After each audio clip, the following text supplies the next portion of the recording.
If you're looking for a simple stretching routine that you can do in just minutes per day without having to get down on the floor, then this video is for you.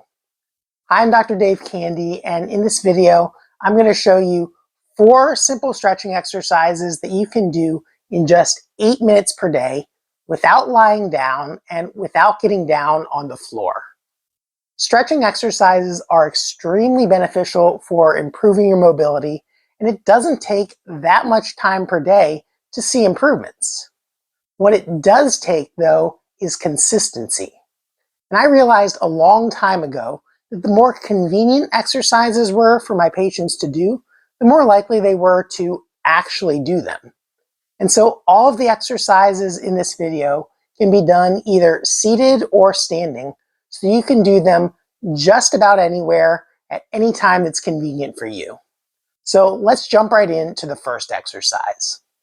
This first exercise stretches both your calves and your hip flexors. If I had to pick just one exercise, this would be the one, because those muscle groups are the ones that are most likely to impact people when they're walking.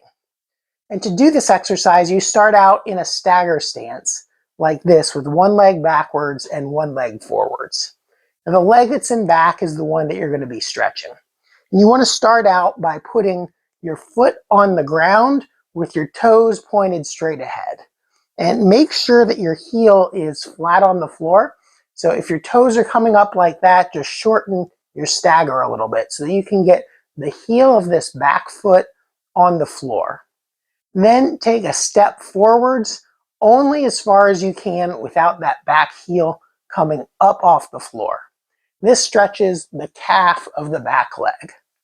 Now, to stretch the hip flexor at the same time, you just tuck your pelvis underneath of you. Do a little pelvic tilt like that, which flattens out your lower back and also puts your iliopsoas muscles, your hip flexors, on a stretch.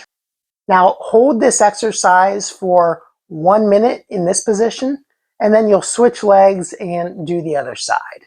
So that's 2 minutes total, 1 minute on each side. Now, if you want to amp the stretch up a little bit, you can also put one arm up over your head and lean slightly to the other side. This does require a little better balance in order to be able to do this, but it also stretches your quadratus lumborum, one of the muscles that compresses your lower back vertebrae together. So you can also get a little bit of a lower back stretch when doing this. If you put this arm up in the air, that also helps stretch out your lat muscles. So this can almost be more of a whole body stretch rather than just a lower body stretch.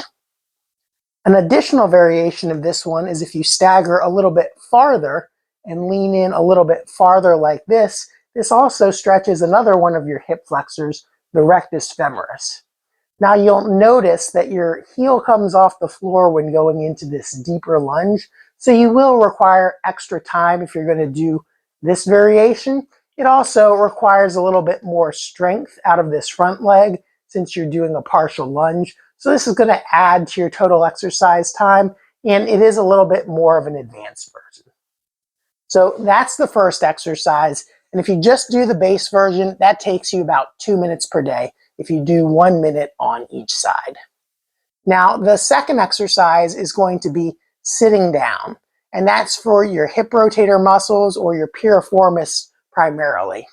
Your piriformis sits over your sciatic nerve, so it can be involved in sciatica. It's also important to allow you to be able to cross your legs, for example, to put on socks or put on shoes, or just to be able to sit comfortably with your leg crossed. And so the way you'll do this exercise is just sitting with one ankle crossed over the opposite knee. And this alone may be a stretch for you. If you have difficulty getting your leg up this high, you can also start from a variation like this, where the other leg is straight and you just pull this knee up as far as you feel comfortable going. Or you can even do it with your foot up on a couch like this, and that's a little bit easier version. But for the base version, we're going to start out like this with the heel crossed over the opposite knee. And if this is enough of a stretch for you, that's great. If you need to amplify it to make it a little bit harder, you just push the knee down this way. And whichever variation is appropriate for your current level of flexibility, hold that stretch for a minute, and then you can progress through the difficulty levels as your flexibility improves over time. And you do 1 minute on this leg, and then 1 minute on the other leg.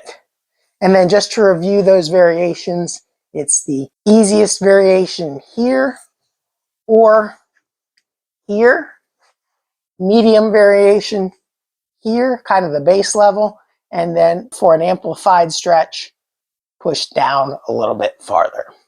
So that's the second exercise.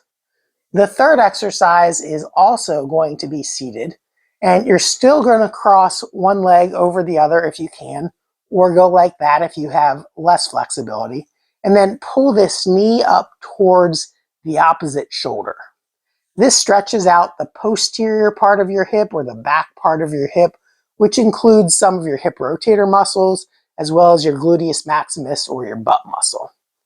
So bring this knee up towards the opposite shoulder until you feel a stretch in the back part of your hip. And then you're going to hold this for about a minute as well. And then again, you would switch to the opposite side and stretch the other leg. So that's the third exercise. Now the fourth exercise is going to be for your hamstrings. And I put this fourth because this is probably the least necessary of them, but it's often the one that people are most concerned with. Many people think they have tight hamstrings, and probably a lot of people do to some extent, but they don't functionally limit you in everyday life that much. Yes, you do need some hamstring flexibility to be able to bend down to pick something up off the floor, but there's also no rule saying you can't bend your knees. But just for good measure, we're going to go through a hamstring stretch here.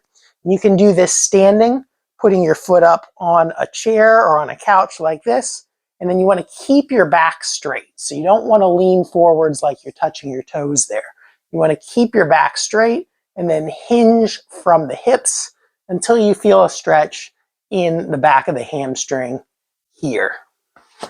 An alternative variation is to sit with one leg out straight on a table, and you may need something a little bit higher than this. So a bed might be better off than a low couch, and you have the other leg hanging off.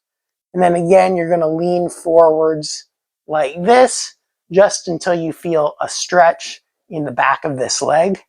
If you do have this knee bent under like this, you can also get a stretch in the front of your quadricep on this side, as well as in the back of your hamstring on the other side. And so it can be kind of a modified hurdler stretch. And so again, the two options with that are the seated version of the hamstring stretch or the standing version of the hamstring stretch. And to review all four of those exercises just briefly again, number one, probably the most important, is the calf and hip flexor stretch. Number two is the piriformis or figure four stretch, which you can do like that, or like that. Number three is the knee to the opposite shoulder or buttock stretch. And then number four is the hamstring stretch, which you can do in standing, leaning forwards, or seated, leaning forwards in a modified hurdler stretch.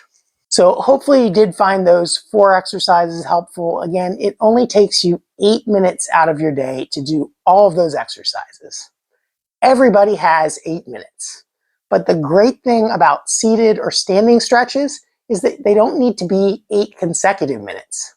You can do 2 minutes while standing in the kitchen, 2 minutes while sitting watching TV, 2 minutes while sitting at the computer.